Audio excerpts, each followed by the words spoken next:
गौड़ देश में वर्धमान नाम का एक नगर था, जिसमें गुणशेखर नाम का राजा राज करता था। उसके अभयचंद नाम का दीवान था। उस दीवान के समझाने से राजा ने अपने राज्य में शिव और विष्णु की पूजा, गोदान, भूदान, पिंडदान आदि सब बंद कर दिए। नगर में डोंडी पिटवा दी कि जो कोई ये काम करेगा, उसका सब कुछ छीनकर उसे नगर से निकाल दिया जाएगा। एक दिन दीवान ने कहा, महाराज, अगर कोई किसी को दुख पहुंचाता है और उसके प्राण लेता है तो पाप से उसका जन्म मरण नहीं छूटता, वो बार बार जन्म लेता और मरता है।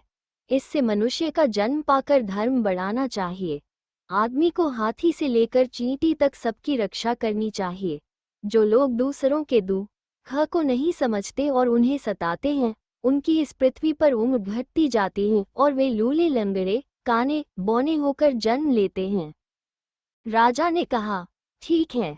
अब दीवान जैसे कहता, राजा वैसे ही करता। दैवयोग से एक दिन राजा मर गया।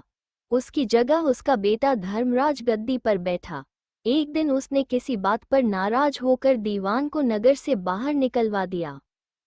कुछ दिन बाद एक बार वसंत ऋतु में वह इंदुलेखा, तारावली और मृगाकवती इन तीनों रानियों को लेकर बाग में गया।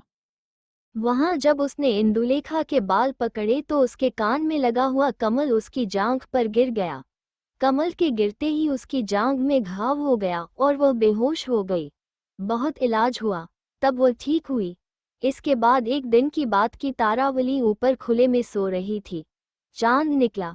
जैसे ही उसकी चांदनी तारावली के शरीर पर पड़ी, फफोले उठाए। कई दिन के इलाज के बाद उसे आराम हुआ। इसके बाद एक दिन किसी के घर में मूसलों से धान कूटने की आवाज हुई। सुनते ही मृगानक्वती के हाथों में छाले पड़ गए। इलाज हुआ, तब जाकर ठीक हुए।